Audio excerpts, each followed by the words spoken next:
오늘은 돈을 사랑함이 일만 악의 뿌리가 된다. 돈을 사랑함이 일만 악의 뿌리가 된다. 이런 제목으로 하나님 말씀 나누도록 하겠습니다.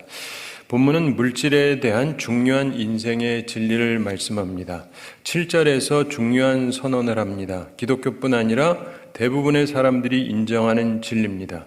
7절 함께 읽어보겠습니다. 우리가 세상에 아무것도 가지고 온 것이 없음에 또한 아무것도 가지고 가지 못하리니. 아멘. 저기서 보면 세상에 아무것도 가지고 온 것이 없다는 것입니다. 어린아이들 태어나는 거 보셨어요? 뭐 갖고 왔어요? 아무것도 없잖아요. 뻘거벗고 태어납니다. 뻘거벗고 태어나요. 그 사람이 뭐 부잣집이든 가난한 집이든 할 거 없어요. 뭐 왕의 아들이든 가난한 사람의 아들이든 안 갖고 오긴 다 똑같아요. 다 아무것도 갖고 온 게 없습니다. 그런데 또 다른 중요한 공통점이 있는데 아무것도 가지고 가지 못한다는 거예요. 세상 떠날 때 아무것도 가지고 갈 수 있는 게 없습니다. 옷을 입을 수는 있어요. 그렇지만 결국 다 놓고 가는 거죠. 다 아시지 않습니까? 그래서 공술의 공수거라고 그러죠. 빈손으로 와서 빈손으로 간다.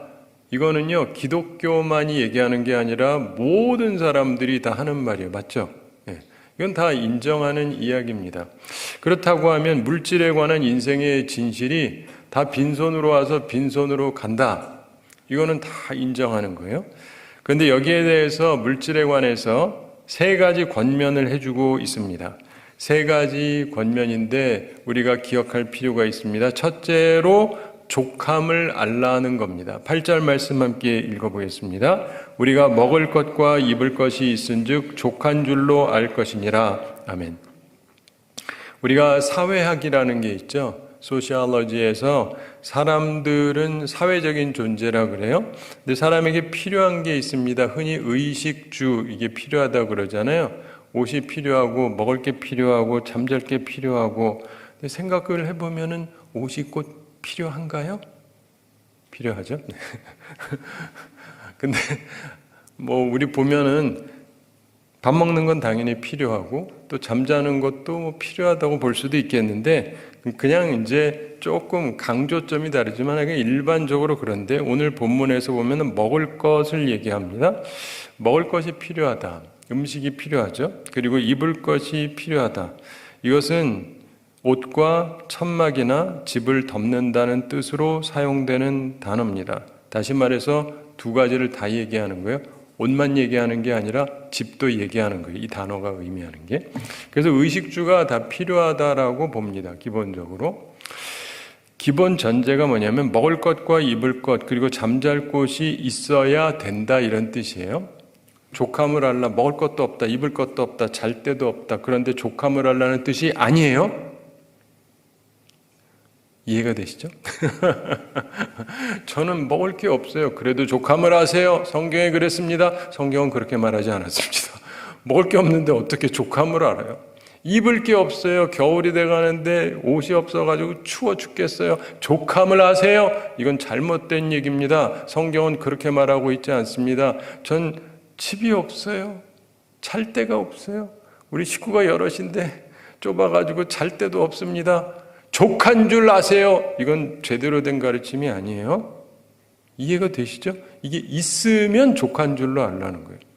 그래서 성경은 이게 앞뒤를 잘 보면서 같이 생각을 하셔야 돼요.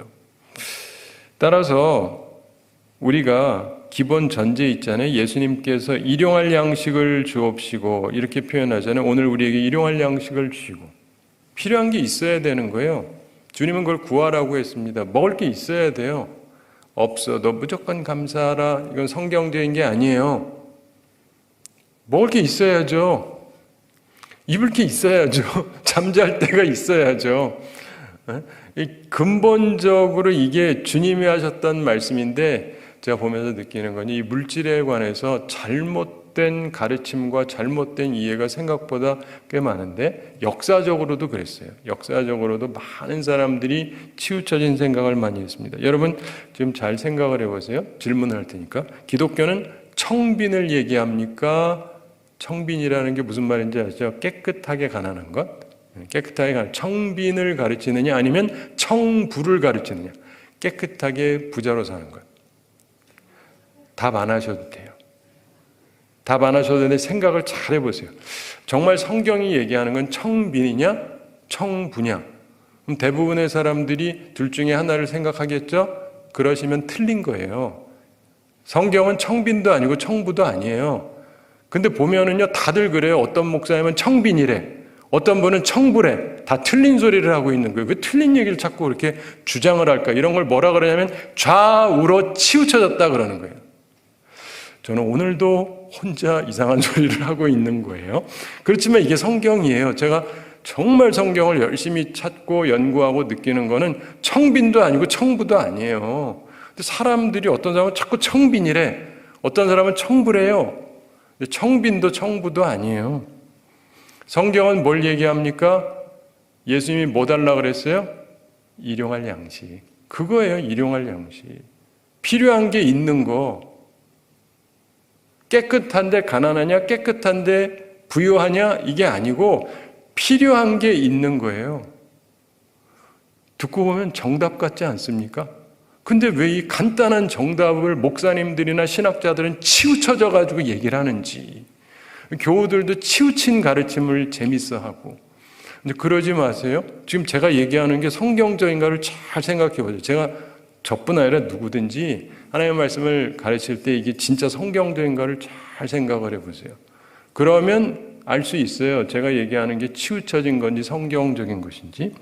자, 보시면은, 그런데 그래도 청빈, 청부를 얘기하는 데는 이유가 있어요. 제가 좀 전에 치우쳐졌다 그랬지만 그분들이 성경을 모르는 건 아니에요.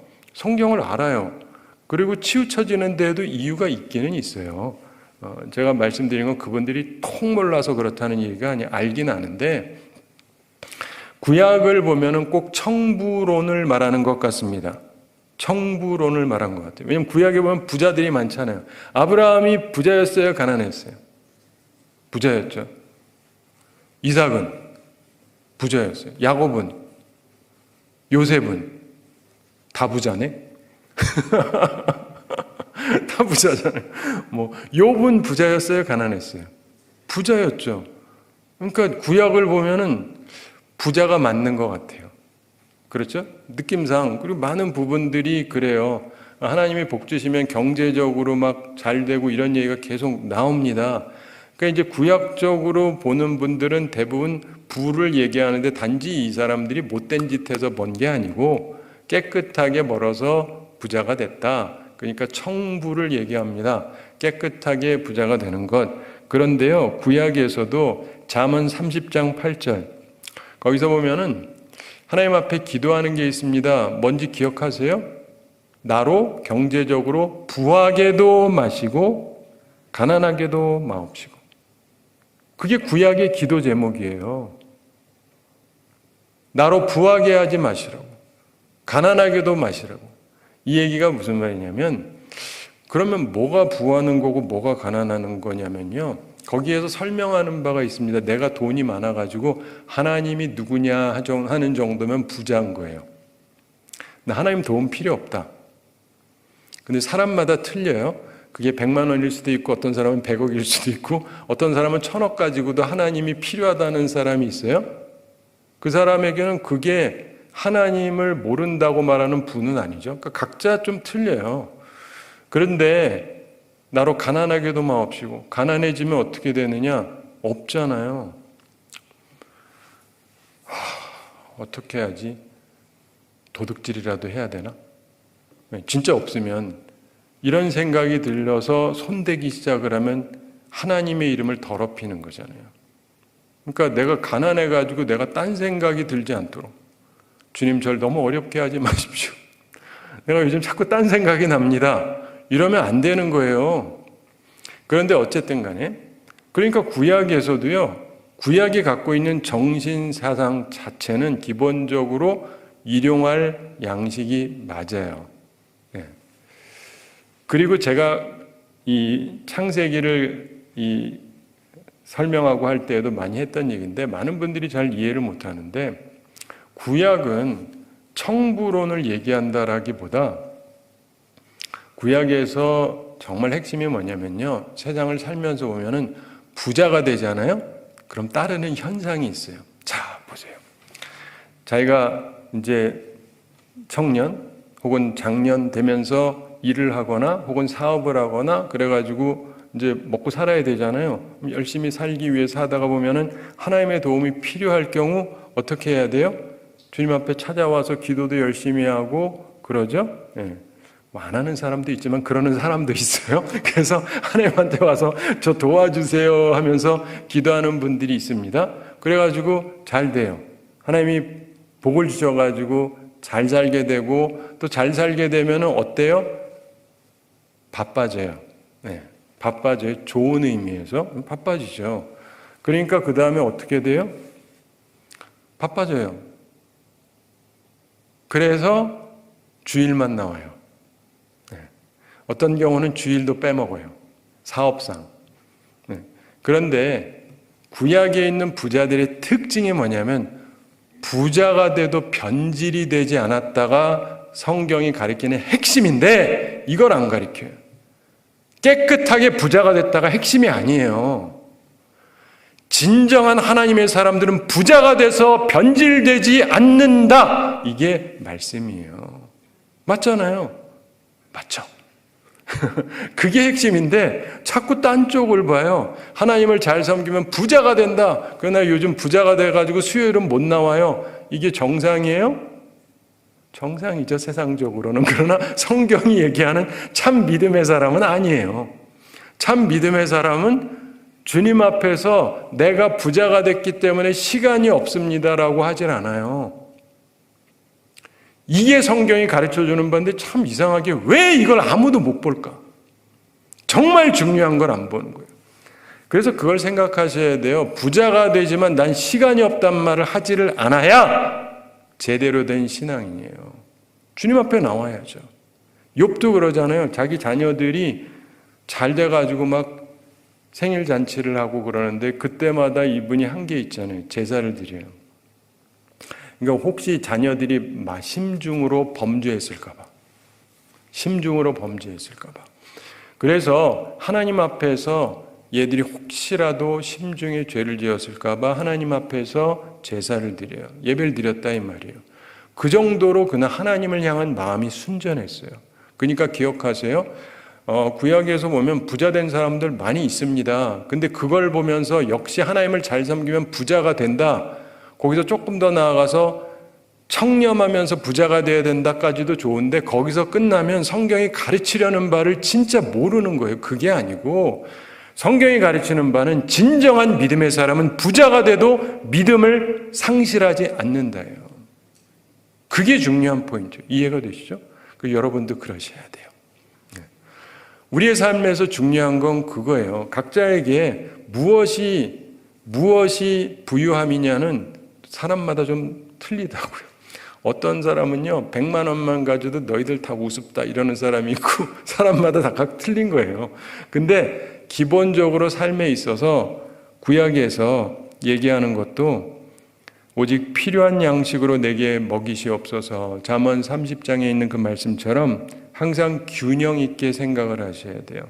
그래서 내가 너무 많이 가져가지고 하나님이 이젠 필요 없을 것 같다 이 정도면 너무 많은 거예요. 하나님이 안 도우셔도 상관없을 것 같아. 이 정도시면요 너무 많은 거예요. 그게 여러분에게 얼마인지는 몰라도 그러면 너무 많은 거예요.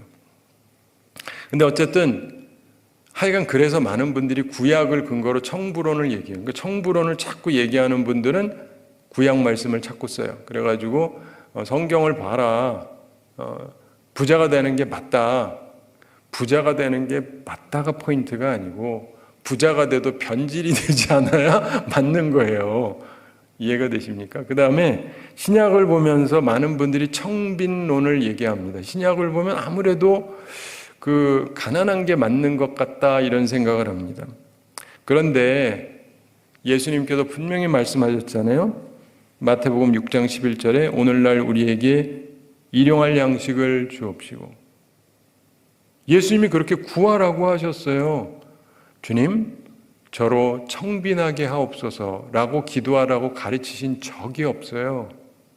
제 말이 틀립니까? 안 틀리잖아요. 예수님이 그랬어요. 주님, 제가 가난하더라도 깔끔하게 깨끗하게 그러다 살게 가게 하옵소서. 그거 아니에요. 우리 교회 역사를 살펴보면은, 그러니까 교회 역사에서도 그렇게 이해하던 때가 있어요. 그때가 잘못된 건데, 저는 그걸 보면서 처음에 들었던 게, 제가 미국에서 신학을 공부했으니까 이거 불교잖아, 불교. 그게 불교예요. 기독교 아니에요. 또 불교가 뭔지 잘 모르시죠? 모르셔도 돼. 근데 그냥 대충 우리 대충 아는 걸로 본래는 불교라는 게 속세를 떠나서 가는 거잖아요. 다 놓고. 그거는 아시죠, 본래. 요즘은 또 거기도 변질이 돼가지고 이상한 게 있지만 근본적으로 그들이 가르치는 게 그거예요. 다 공이다.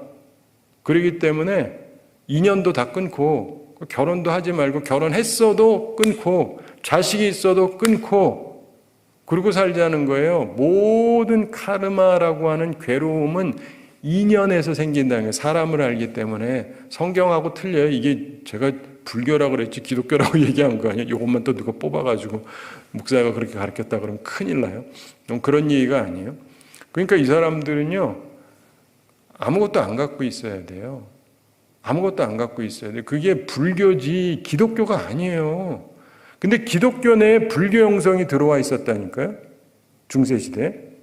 그리고 그걸 역으로 해가지고 돈 주면은 천국 간다로 가고 딱 돌리면은 그 얘기가 그 얘기예요. 면죄부 얘기는 아시죠? 예. 돈 내면 천국 간다.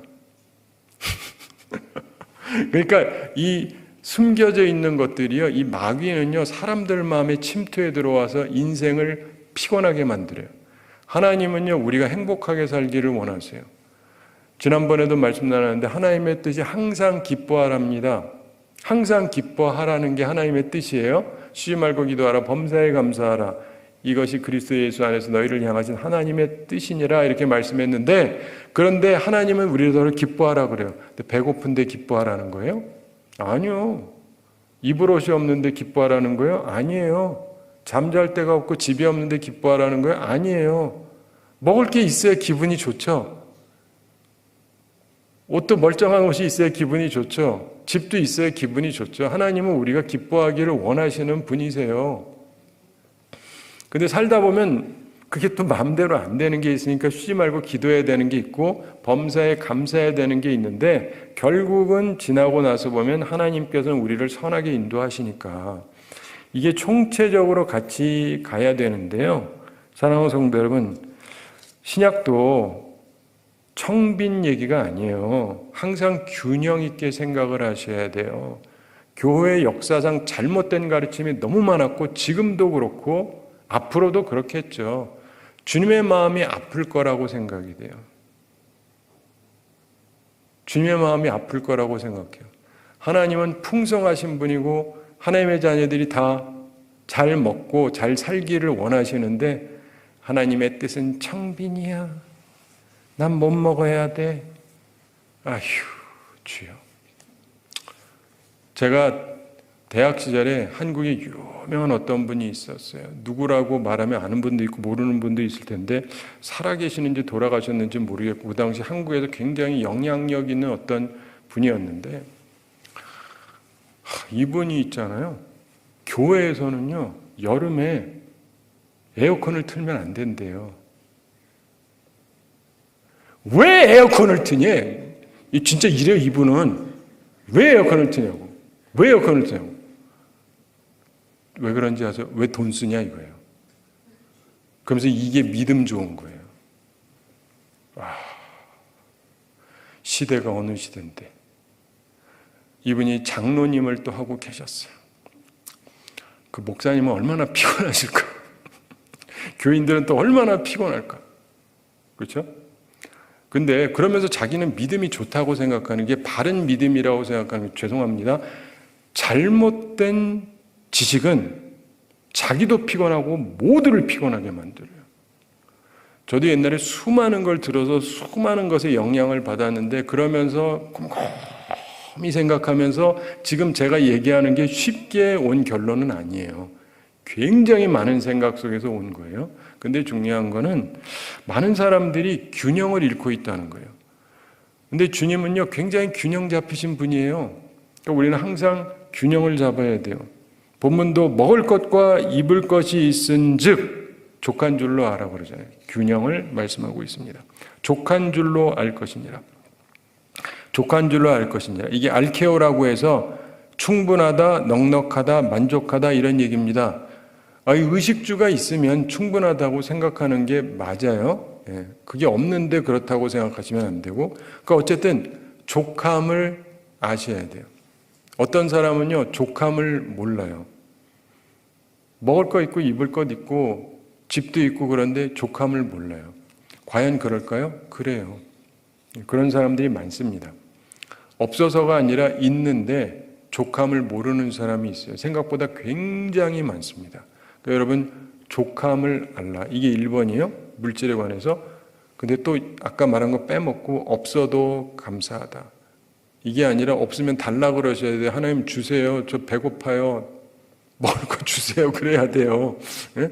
그리고 입을 게 없어요. 겨울이 돼가오는데 저는 외투가 없습니다. 외투 달라 그러셔야 돼요. 집도 주세요 하는 게 맞는 거예요. 나한테 필요한 게 있어야죠. 그런데 있으면 족한 걸로 알라. 이해가 되시죠? 두 번째, 물질에 관한 권면이 있습니다.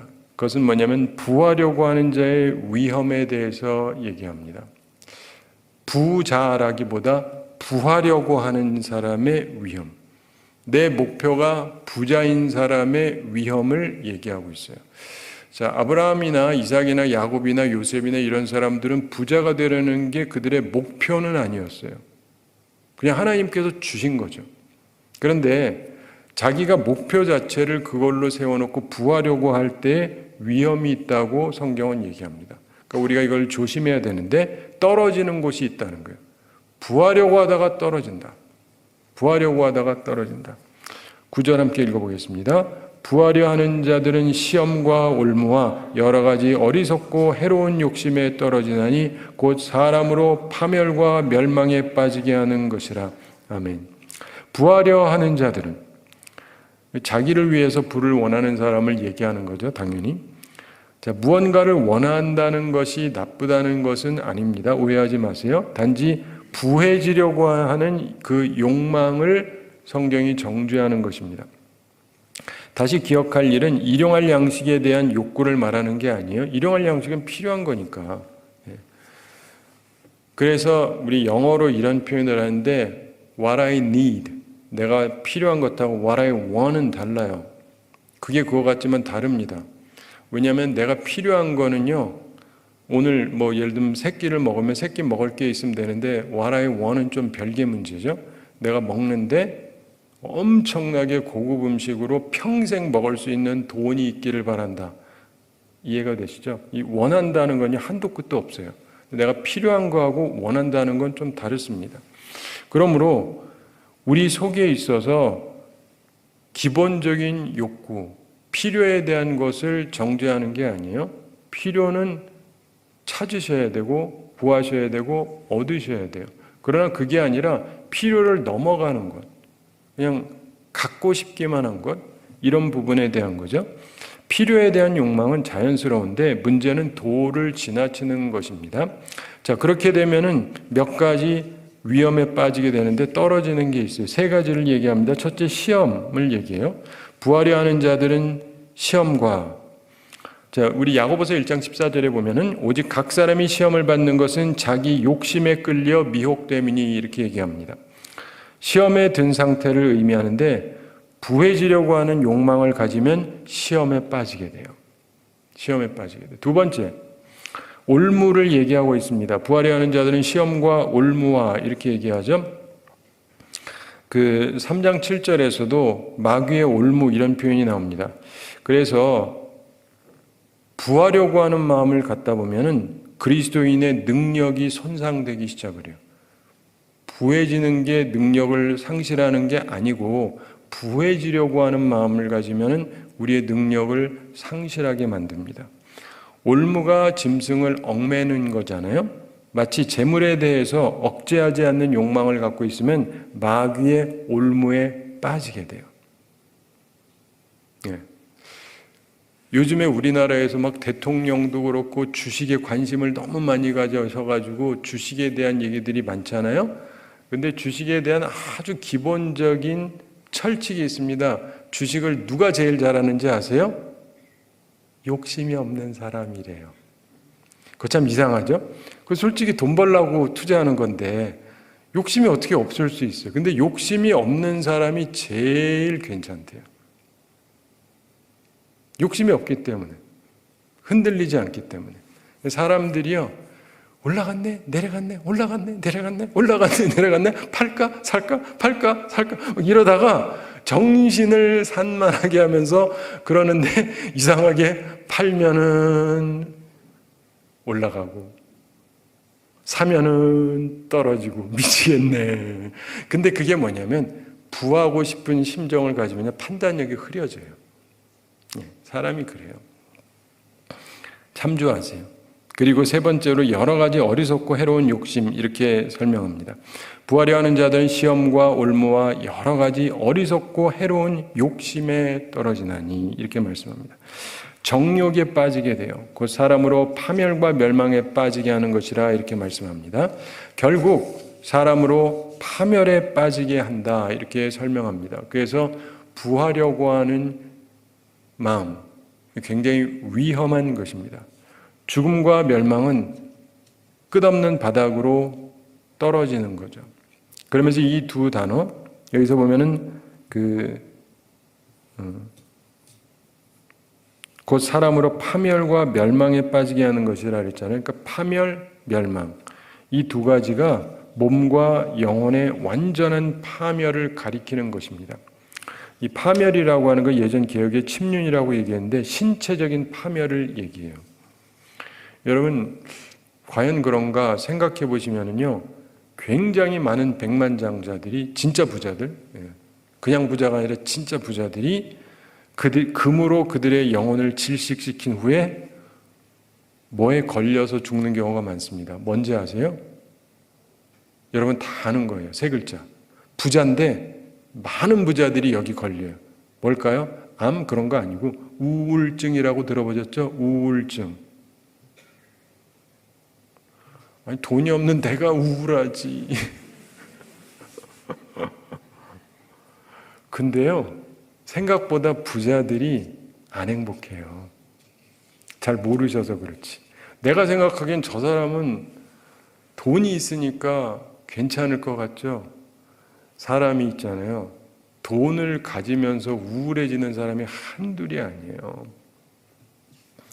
우선 돈이 많아지잖아요.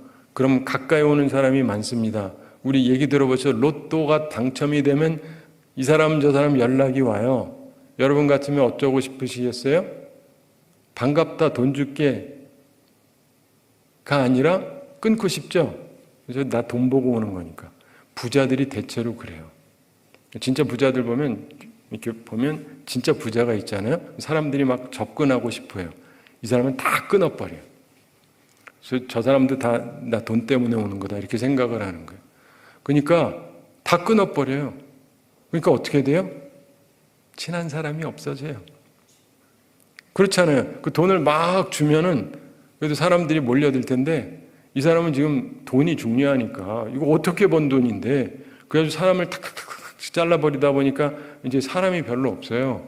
진짜 거의 부자들이 거의 다 그래요.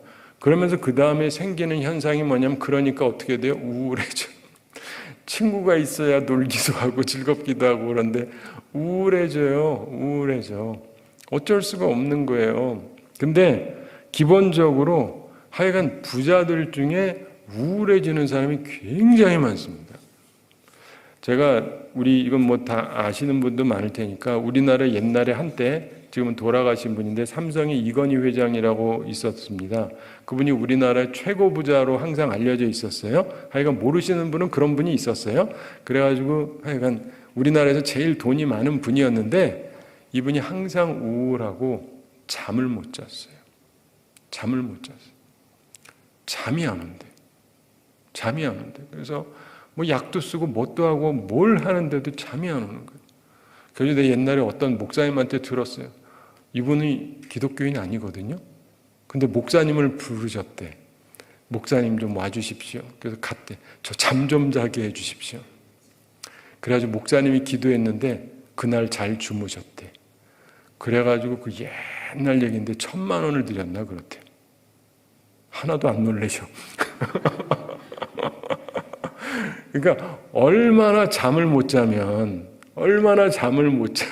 그 옛날에 그 큰 돈을 주겠어요. 그러니까 생각보다요, 사람들이 이렇게 많으면 그걸 가지고 친구도 많아지는 것 같지만 사실은 많은 사람들이 그것 때문에 친구를 멀리해요.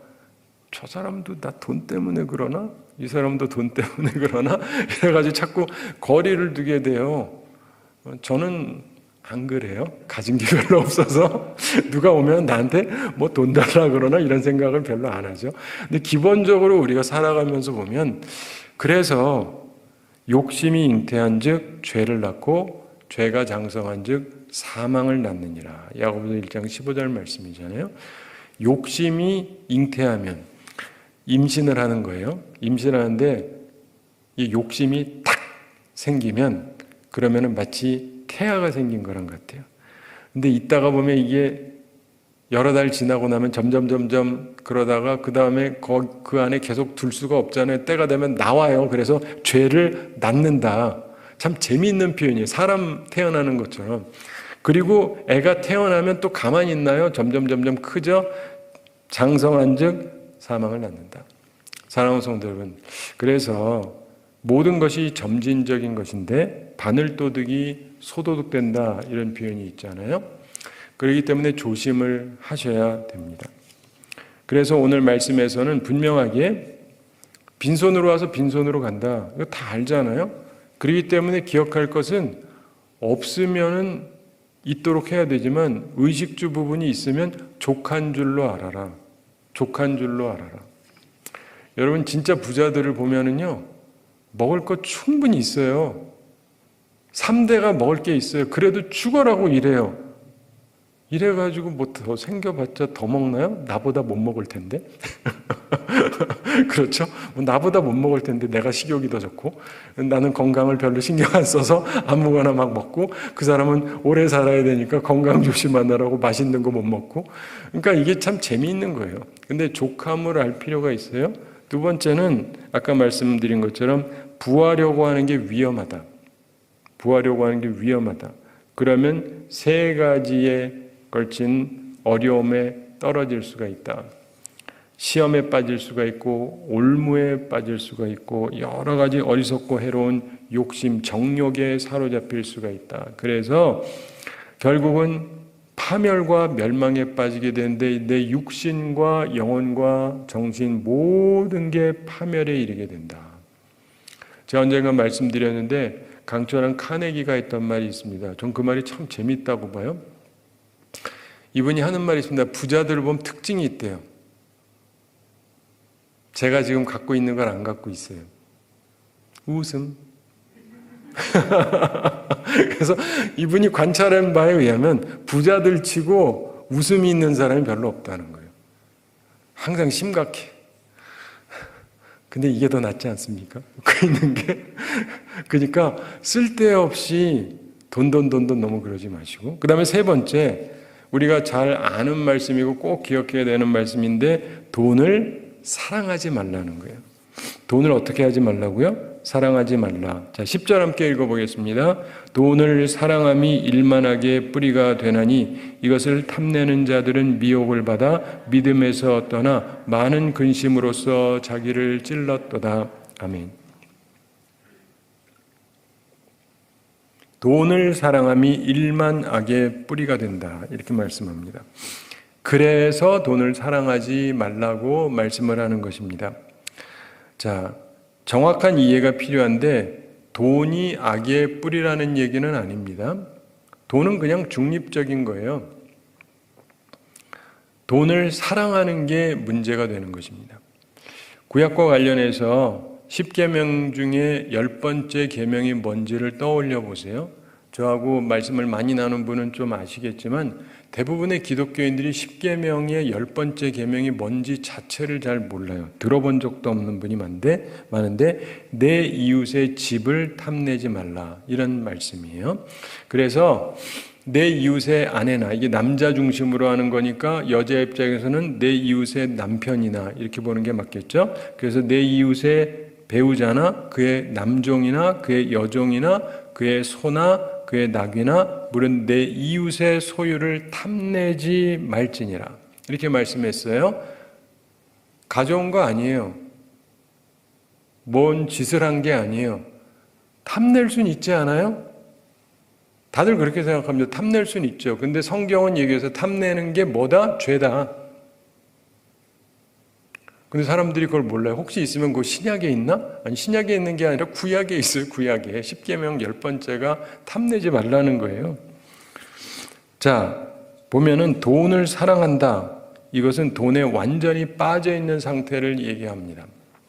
이게 일만하게 뿌리가 된다, 모든 악의 근원이 된다는 거예요. 여러분 잘 아시는 대로 가룟 유다 같은 경우 돈 때문에 예수님을 팔아먹었지 않습니까? 아나니아와 삽비라 같은 경우도 돈 때문에 성령을 속였습니다. 아간도 금과 은 그리고 아름다운 외투를 숨겼습니다. 근데 오해하지 마셔야 돼요. 돈을 사랑함이 존재하는 모든 악의 그 뿌리, 단 하나의 뿌리라는 게 아니고 한 뿌리예요. 그 밖에도 다른 것들이 있을 수 있습니다. 예를 들어서 악의 다른 뿌리 중에 쓴 뿌리도 있습니다. 히브리서 12장 15절에 나오죠. 그래서 하여간 그런데 그 중에 하나가 돈을 사랑함이 일만하게 뿌리이기도 하다는 거예요. 자, 돈을 사랑하면 미혹을 잘 받습니다. 갈증이 날 때 바닷물 마시면 점점 더 목이 말라지죠. 아나니아하고 삽비라가 돈을 사랑하였기 때문에 미혹을 받은 것입니다. 성령을 속였습니다. 결국 죽임을 당했습니다. 또한 돈을 사랑하면 믿음에서 떠나기가 쉬워집니다. 돈을 사랑하면 믿음에서 떠나요. 돈을 왜 원하느냐? 우선은 안전에 대한 욕망입니다. 그리고 안락에 대한 욕망. 그래서 안전도 즐거움도 필요하긴 한데, 그러나 돈으로 얻으려는 것은 하나님의 대신이 되는 경우가 많아요. 그래서 우상이 되는 거죠, 돈이. 여러분, 젊은 부자 관원이 예수님한테 왔었는데 돈을 사랑하기 때문에 예수님을 따르지 않았던 것을 기억을 하시죠. 아간도 돈을 사랑해서 믿음을 떠나서 금, 은, 외투를 숨겼습니다. 그리고는 결국 죽임을 당했습니다. 사랑하는 성도 여러분, 돈을 사랑하면 믿음에서 떠나게 돼요. 예수님께서 그 마음밭 비유를 얘기하실 때, 씨 뿌리는 비유를 얘기할 때 보면 저는 교우들 중에 상당수가 거기에 해당한다라고 보는데, 이게 잘 자라요. 말씀을 듣고 기쁨으로 받고 은혜도 받고 자라요. 그런다가 가시떨기에서 걸려서 열매를 못 얻는다. 이 사람들의 그 가시떨기에 해당하는 게 뭔지 아세요? 돈이에요, 돈. 돈에 대한 염려 혹은 욕심, 이런 것들 때문에 결실을 잘 못해요. 교회 다니면서요, 돈 때문에 시험 드는 사람도 굉장히 많습니다. 목사님들한테 항상 하는 얘기 중에 하나가 돈에 대해서 설교 함부로 하지 말고 잘못하면 교인들 시험 듭니다, 막 이런 얘기 하거든요. 사실이에요. 근데 그게 왜 그러냐면 그런 분들이 많으니까. 괜찮은데 돈 얘기만 나오면 탁 민감해져요. 이 표정도 편안하고 좋으시다 갑자기 헌금 얘기하는 순간 갑자기 딱 이렇게 팔자 얼굴이 되고 막 이러는 분들이 있단 말이에요. 그러니까 근데 이게 뭐냐면 돈을 사랑하기 때문이에요. 돈을 사랑하지 않으면 별로 상관이 없거든요. 그 다음에 돈을 사랑하면 많은 근심으로 자기를 찌릅니다. 이 10절에서 하는 말씀이 그거잖아요. 일만하게 뿌리가 된다. 그리고 이것을 탐내는 자들은 미혹을 받는다. 그래서 믿음에서 떠나게 된다. 그리고 많은 근심으로 자기를 찔렀다. 탐심이 있으면요, 가지지 못하면 불만, 가져도 불만 걱정입니다. 잃을까봐 그렇기도 하고, 이 생각 저 생각이 들기도 하고. 가룟 유다 같은 경우 돈을 사랑했기 때문에 불만과 근심이 많았습니다. 결국 예수님을 팔아먹었고 결국 끝내 자살했어요. 재물에 대한 욕심 때문에 일어나는 수많은 일들, 사기 사건, 돈을 보고 하는 결혼, 돈 때문에 생기는 이혼, 돈 때문에 생기는 위증, 돈 때문에 생기는 강도, 돈 때문에 생기는 살인, 돈 때문에 생기는 전쟁, 수많은 일들이 벌어지고 있죠. 말씀을 맺겠습니다. 사랑하는 성도 여러분, 오늘 본문은 우리에게 세 가지 중요한 점을 가리키니까 염두에 두십시오. 첫째, 공술의 공수고요. 빈손으로 와서 빈손으로 갑니다. 빈손으로 와서 빈손으로 가요. 그걸 항상 기억을 하셔야 돼요. 두 번째, 일용할 양식을 구하셔야 돼요. 의식주가 있어야 되니까. 주님이 말씀하신 게 그거예요. 그래서 없으시면 달라고 그러세요. 네. 없으면 달라 그러세요. 청빈이 아니라니까 있어야 된다니까요. 근데 구하려고 하지는 말아라. 그래서 세 번째 기억할 게 족함을 알아야 된다는 거예요.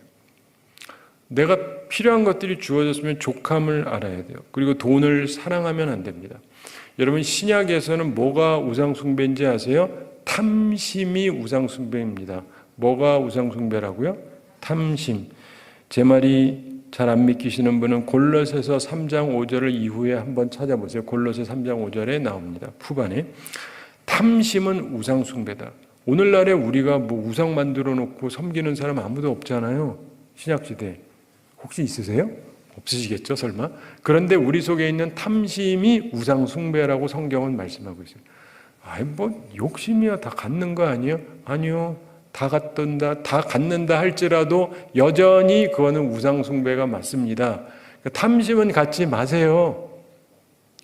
탐심 갖지 마세요. 우상 섬기지 말고 누구를 섬겨야 돼요? 하나님만 섬겨라. 하나님 섬기면요, 하나님의 나라와 의를 구하면 하나님께서 나머지를 다 공급해 주신다. 이게 예수님의 가르침이에요. 이걸 가르쳐서 지키게 하라. 이게 우리가 해야 될 일이에요.